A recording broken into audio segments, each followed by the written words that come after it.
yang terhormati, baik kita mulai.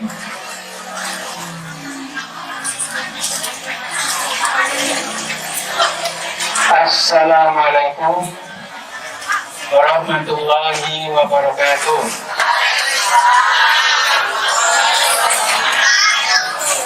Alhamdulillahirabbil alamin. Assalatu wassalamu ala al-anbiya'i wal mursalin wa ala alihi washabihi ajmain wa ba'du. Ibu Kepala Eksel dan 49 serta Bapak dan Ibu Guru, para wali murid, Bapak dan Ibu yang semoga senantiasa dirahmati Allah Ta'ala. Alhamdulillah sampai dengan siang hari ini kita semua yang hadir masih dalam lindungan Allah, diberikan kesehatan lahir dan batin, dan yang terpenting insya Allah kita semuanya dalam keadaan muslim dan mukmin. Amin ya rabbal alamin. Bapak dan Ibu yang saya hormati, supaya kehadiran kita tidak sia-sia. Ya bisa. Kenapa? Bahagia itu urusan batin. Urusan batin. Yang batin itu memang dipengaruhi oleh lahir juga, tapi tidak mutlak. Oh ya, tidak mutlak. Nah, bagaimanakah supaya batin kita itu bahagia, tenang, tentram? Ya, Nabi mengatakan paling nggak ada 4. Ada berapa? 4. Ingat. Karena kita semakin bahagia setelah diingat ya dipraktekkan. Yang pertama jauh-jatuh solihatan atau jauh solihun. Pasangannya itu orang baik-baik, orang solih. Ya, pasangannya orang solih, orang solihah. Kalau istri solihah, kalau suami solih. Tidak ada rasanya orang Islam perempuan yang tidak mengharapkan suami yang gak solih, nggak ada. Tidak ada juga laki-laki muslim normal gitu ya, muslimnya benar, yang tidak mengharapkan wanita yang solihah semuanya. Cuma kadang-kadang nih sudah ngerti kalau suami itu pengen istri solihah, sudah ngerti suami pengen istrinya itu dia jadi orang soleh, tapi tidak semua orang sebagai suami yang menempatkan diri jadi orang soleh supaya istrinya bahagia. Maka tidak semua istri menjadi solehah supaya suaminya bahagia. Nah, ini kekurangannya. Semua orang ingin diperlakukan adil, Bapak Ibu sekalian, tapi tidak semua orang mau berlaku adil. Intinya apa ya? Egois. Maunya diperhatikan orang, tapi memperhatikan orang nggak mau. Padahal dalam keluarga tidak bisa kalau hanya masing-masing mintanya diperhatikan. Adanya orang diperhatikan karena ada yang memperhatikan. Maka harus namanya saling. Suami istri itu kayak pedagang dan pembeli, Bapak Ibu. Pembeli punya hak, punya kewajiban. Pedagang juga punya hak, punya kewajiban. Suami punya hak, punya kewajiban. Istri juga seperti itu. Kalau dua-duanya suami istri hanya mengejar hak, tetapi tidak mau melaksanakan kewajibannya, dua-duanya sampai kapan nggak akan yang mendapatkan. Istrinya ngotot, haknya minta dipenuhi sama suami. Suaminya juga ngotot, minta haknya dipenuhi oleh istri, tapi dua-duanya nggak pernah melaksanakan kewajibannya. Bubar keluarga seperti itu. Ya. Tetapi kalau masing-masing melaksanakan kewajibannya, tidak usah diminta, masing-masing mendapatkan haknya. Pembeli ngotot, mana barangnya? Itu kan hak saya, kata pembeli. Kata penjualnya, mana duitnya? Itu kan hak saya. Berantem dari pagi sampai sore nggak jadi jual beli. Pembeli nggak keluar uang, penjual nggak keluar barang, nggak usah ribut. Pembeli bilang, ini Pak duitnya. Penjual bilang, ya ini barangnya. Selesai. Nah itu. Ini teori yang harus dipraktekkan. Dalam keluarga itu adalah saling. Hak suami adalah kewajiban istri, sebaliknya hak istri adalah kewajiban suami. Jadi yang belum itu nggak ngerti Amerika itu kayak apa, ya, mau ke sana mengira-ngira diri ke sana bawa bekal yang bertentangan dengan keadaan di sana. Ke Eropa, di sana hawanya dingin, tapi belum dapat informasi, cuma kira-kira di Indonesia kan panas. Ke Eropa bawa kulkas. Dapat apa? Ya. Tapi kalau sudah dapat informasi dari sana, ke Eropa jangan bawa kulkas, bawa sirup aja, nanti disiramin itu ya kan, banyak itu salju gitu. Ke akhirat itu bukan bawa duit, dibawain duit juga nggak laku. Oh kalau begitu nggak usah punya duit banyak-banyak, buat apa? Nggak bisa dibawa, kata siapa bisa dibawa, tapi titip. Nggak boleh dibawa sendiri. Yang udah pernah naik pesawat, barang bawaan tidak boleh dari 20 kilo. Padahal di sana dibutuhkan 100 kilo. Bagaimana yang 80 kilo?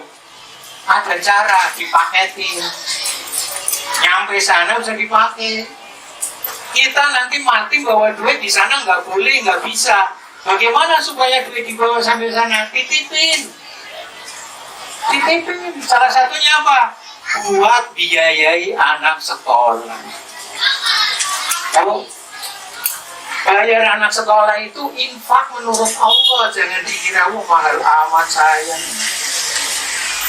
Ya, semua yang kita keluarkan pada hal-hal yang Allah ridha, bukan maksiat, diniatkan mencari ridha Allah, semua berpahala. Semua berpahala. Satu saat ahlu sufah itu orang-orang miskin yang tidurnya di emperan Masjid Madinah, miskin, curhat sama Nabi. Rasul, enak ahli dusur, orang kaya. Emang kenapa? Mereka bisa sholat kayak kita, bisa puasa kayak kita, bisa zikir kayak kita, tapi mereka bisa sedekah dengan uangnya. Dalam arti rezeki ya, tapi bagaimana cara menghibur mereka yang orang memang ditakdirkan jadi orang-orang miskin? Oh itu kata Rasulullah, ada jalan keluarnya. Tasbih sedekah, takbir sedekah, tahlil sedekah. Sedekah itu nggak harus dengan uang. Tapi sahabat kritis lagi, iya mereka juga bisa itu, tapi bisa pakai uang. Kita cuma bisa itu, uang nggak bisa. Nabi tidak kurang akal lagi menghibur. Begini, para sahabat mendatangi istrinya yang sah juga berpahala. Nah para sahabat pada senyum-senyum simpul malu. Masa Rasul senang-senang dapat pahala? Ya. Kira yang senang itu dapat pahala? Dapat. Ya. Ada yang sengsara dapat dosa. Judi kalah kan susah, dosa juga. Jangan dikira yang dosa yang menang saja. Rentenir. Yang dosa bukan yang punya uang yang utangin, yang utang juga dosa. Ya? Dikira itu utang ke rentenir gak dosa-dosa. Sebab rentenir bisa jalan karena ada pengutang. Kalau nggak ada pengutang kan nggak ada rentenir. Nah itu. Lalu siapa Rasul nanya lagi, ya bisa, kata siapa nggak bisa? Rasul nanya, menurut pendapat kalian gimana? Kalau ada laki-laki mendatangi istri untuk bilang ini perempuan yang bukan istri, dosa Rasul, dosa. Nah sekarang kalau bukan istrinya dosa, kalau istrinya berarti ya pahala. Makanya ibu rajin nanti sampai rumah bu ya itu aja gitu. Ini bapak-bapaknya macam-macam di belakang. Bapak dan Ibu yang saya hormati, ini yang pertama ya. Aturan bagaimana suami istri yang soleh pun saking banyaknya bu, saking banyaknya. Ada yang tidak ada pada suami tapi wajib bagi istri pak. Iba amartaha atau anta.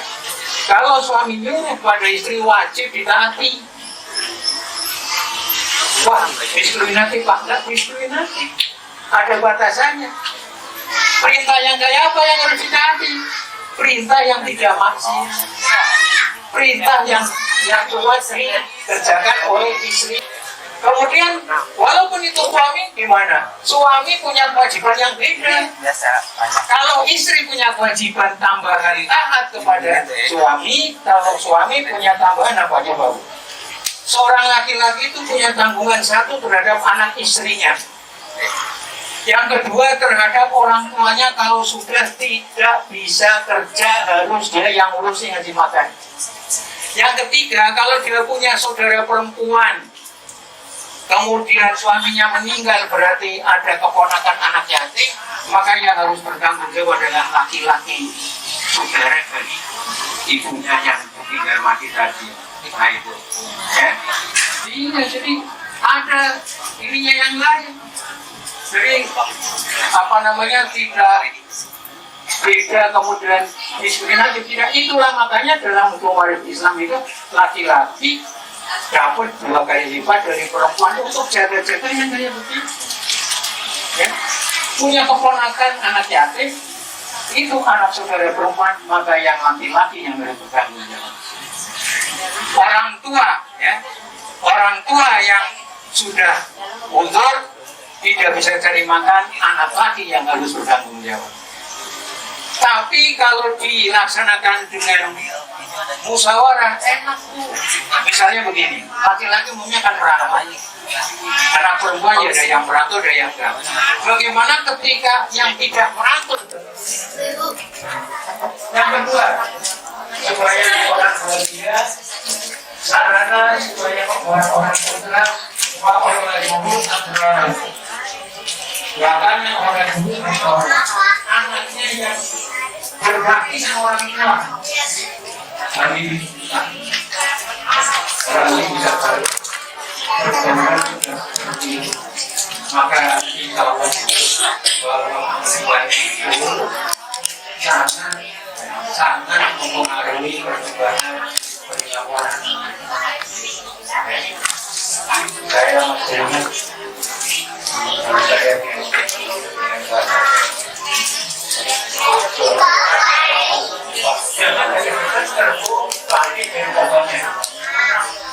kira-kira gimana? Kita dekat sama toko yang habis obat. Kita kaitan dengan untungnya. Nanti yang terakhir itu lawannya ini. Supaya anak kita itu jangan terpengaruh anak saya jadi benar masukkan dalam lingkungan yang paling lama ini dijamin di sini bagus sudah jelas anaknya pembinaannya nanti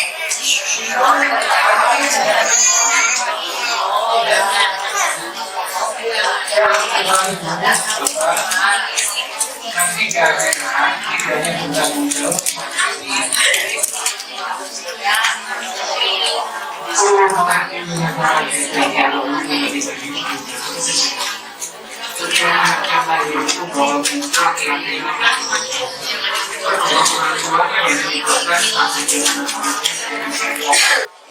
jadi anak harus diawasi pergaulannya dalam satu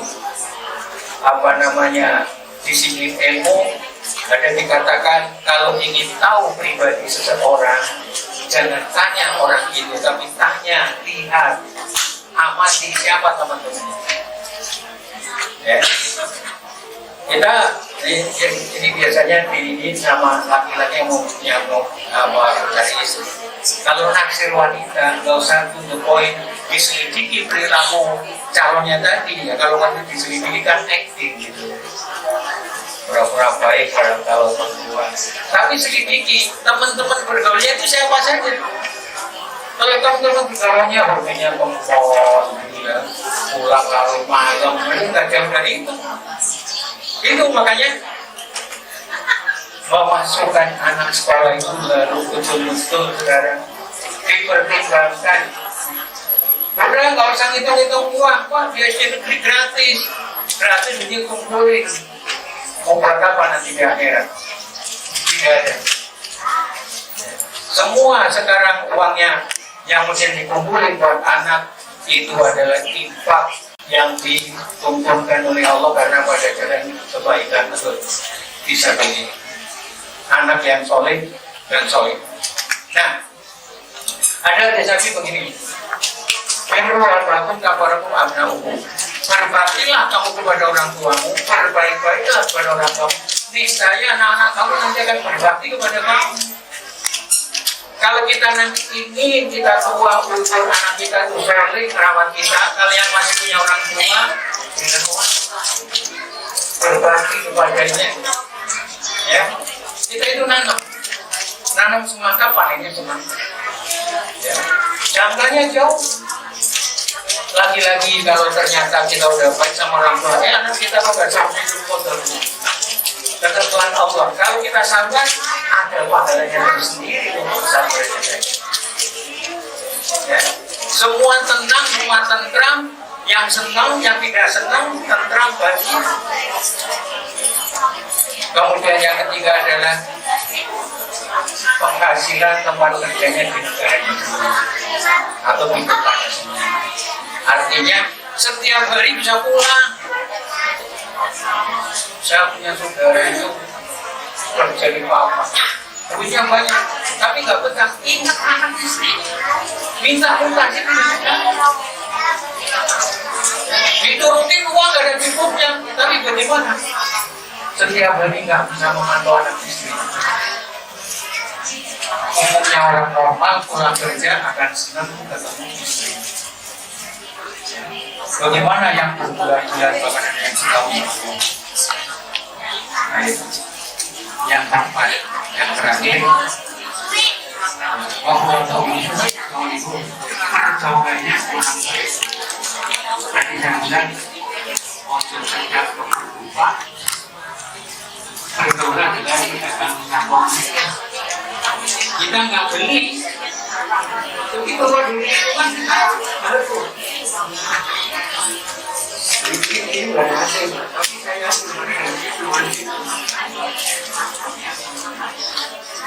saya pernah di Jogja itu ada masa ini nggak masuk di stasiun kan, dekat rumah sakit umum. Saya berada saya masih di Jogja. Saya ingin mencoba bagi ngajong begitu, saya kok baru sana. Kalau pergaulan maka harus hati-hati, sekali lagi harus hati-hati. Ya,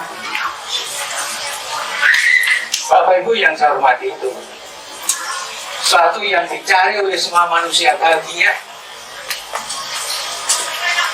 yang dunia dan akhirat.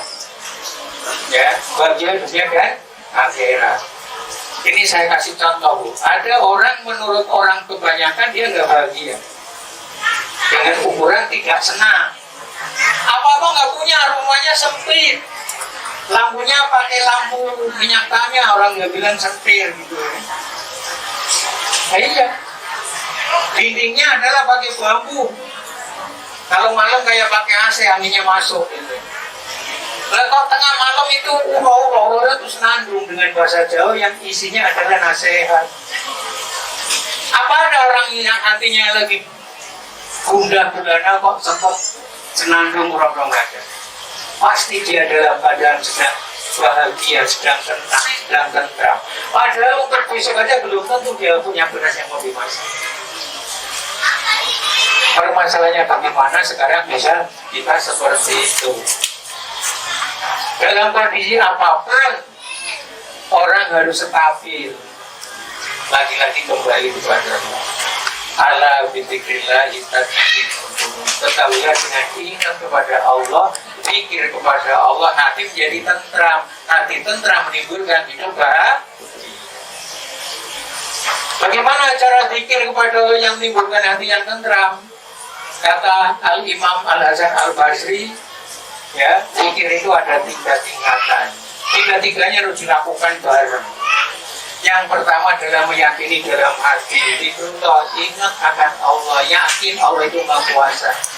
Karena yakin Allah itu Maha Kuasa, ketika sedang menghadapi kesulitan, yakin Allah bisa mengatasi kesulitan saya. Jadi tenang kita. Mau contoh, Iman itu artinya percaya. Iman kepada Allah artinya percaya kepada Allah. Ada orang punya mobil baru, shopping ke Senen, masuk ke parkiran, ditaruh, dia enak belanja berjam-jam. Kenapa dia nggak takut mobilnya hilang? Dia percaya sama satpam. Coba kalau nggak ada satpam, apalagi ada satpam yang mencurigakan, belanja nggak jadi, ntar mobilnya hilang lagi. Itu bukti bahwa orang percaya itu adalah timbul ketenangan. Ada lagi yang lebih sadis lagi.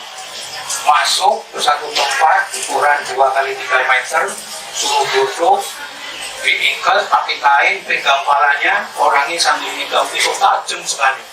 Kita nggak kenal. Ngeri nggak? Enggak, kenapa? Yakin percaya itu tukang cukur aman, nggak bakalan ngorok kayak saya. Coba kalau tukang cukurnya orang gila yang ketahuan selama ini bunuh orang, berani seperti itu. Itu iman artinya, ya. Maka iman artinya aman, orang jadi rasa aman karena beriman. Itu baru percaya sama sesama orang. Bagaimana kau percaya sama Allah? Suatu saat krisis ekonomi, di TV kelihatan ibu-ibu borong sembako di mall. Yang tidak punya iman, yang kurang percaya sama kuasa Allah, ikut bingung. Yang biasa belanja 1 juta, sekarang 3 juta. Bagaimana nggak habis barangnya? Akhirnya gelisah semua orang. Karena ada orang yang tidak percaya kalau besok juga Allah akan sediakan makanan lagi.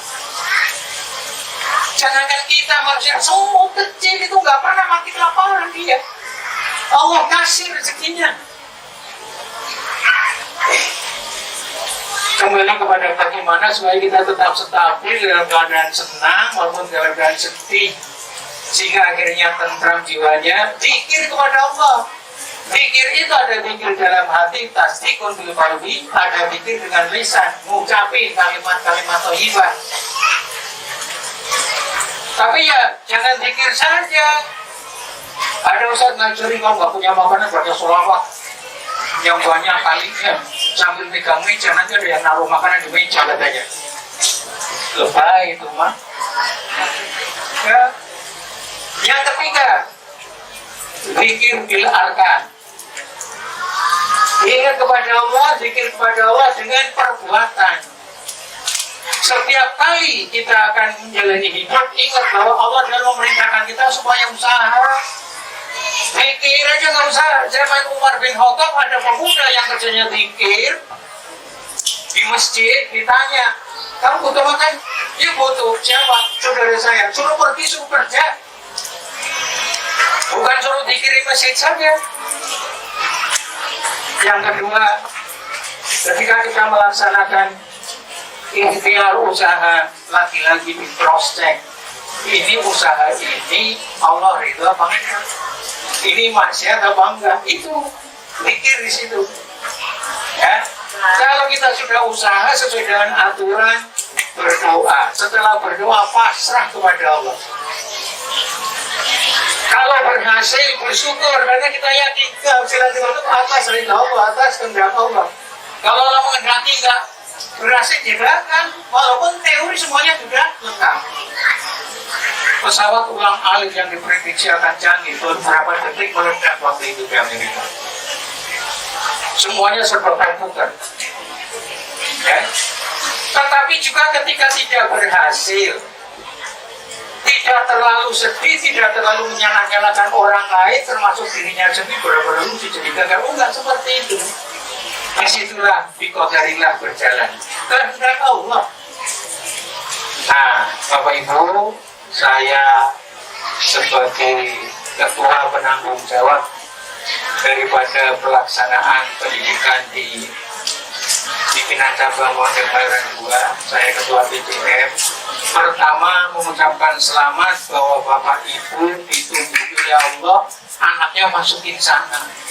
Insya Allah masuk sana ilmunya bagus, keluarnya anak kan guru-gurunya semuanya sudah mendapatkan pengarahan bimbingan. Bahkan besok acara tahunan kita panggil pembicara dari luar untuk memberikan bekal kepada semua guru dari SD, SMP, SMA, sama kawan. Makanya ini dimajukan acaranya sekarang karena besok jam 9, jam 10 ada acara di sana. Ini selalu profesional. Tetapi lagi-lagi kalau ada kegagalan, begini Bu, guru itu bagikan tukang jahit, murid itu lawannya bahannya. Ibu nyerahin bahan serahkan ke tukang jahit. Bagaimana menjadi baju bagus? Satu, guru tukang jahitnya harus profesional. Yang kedua, bahannya juga bagus. Tukang jahit profesional, badannya gede, bahannya semeter setengah, ya mana jadi? Mana jadi yang seperti itu? Jadi ya harus dua-duanya, gurunya profesional, tukang jahitnya profesional. Ibu jago masak kayak bapak, singkong suruh jadi juga nggak mungkin itu. Ini udah adanya. Oleh karena itu, jadi sekali lagi komunikasi. Ibu kan suka ngantar anak ya bayaran, jangan sekedar nyampe terus pulang. Komunikasi dengan ibu kelasnya, bagaimana perkembangan anak saya. Dan lebih penting lagi ketika anak ada masalah, sebaiknya anak jangan tahu, tetapi ketika orang tua dipanggil harus datang. Ya, kok saya nggak pernah dipanggil? Insya Allah itu anak ibu baik kalau bisa pernah dipanggil sesuatu. Saya tua jadi guru, saya baru 3 tahun pensiun. Jadi separuh umur saya itu jadi guru saya, jadi paham.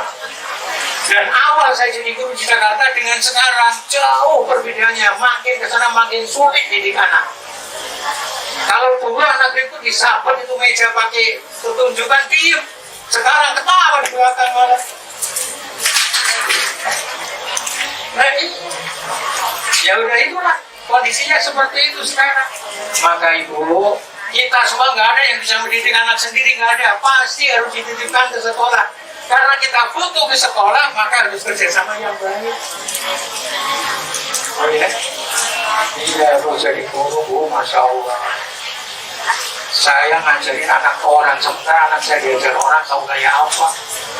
Maka saya pilihkan harus yang lebih bagus dari teman saya ngajar. Itu usaha soal jadinya nanti kayak apa, dikembangkan dengan. Baik, Bapak Ibu sekalian, saya lagi terima kasih dan selamat ibu-ibu bapak memasukkan anaknya ke lingkungan pendidikan yang insya Allah Islami.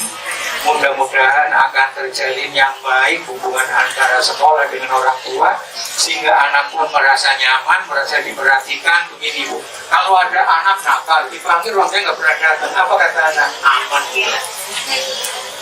Satu, yang kedua merasa dicuekin orang tua, merasa nggak diperhatikan, akhirnya sakit hati, akhirnya kemana-mana. Nah ini, jadi karena itu juga saya sekali lagi sangat mengharap kerjasama yang baik dan dari 3 unit pendidikan di PJ Mayoran 2 Berwa SD yang ada pengajian wali murid. Jangan dianggap pengajian itu orang bodoh aja, ya. Kumpul silaturahim adalah ajaran agama. Ciri orang yang soleh dan solehah demen silaturahim. Kalau pengen bahagia kan itu. Baik Bapak Ibu, berarti terima kasih ngantuk ya. Orang aja ngantuk kalau gitu. Tapi di dalam jalan gak ada yang ngantuk gitu ya. Kalau yang ngobrol ada. Baik, mudah-mudahan bermanfaat. Kurang lebihnya mohon maaf. Ini sebentar lagi asar. Sekarang asarnya jam 2 lebih, ya jam 3 kurang. Oke. Sekali lagi, Assalamualaikum warahmatullahi wabarakatuh.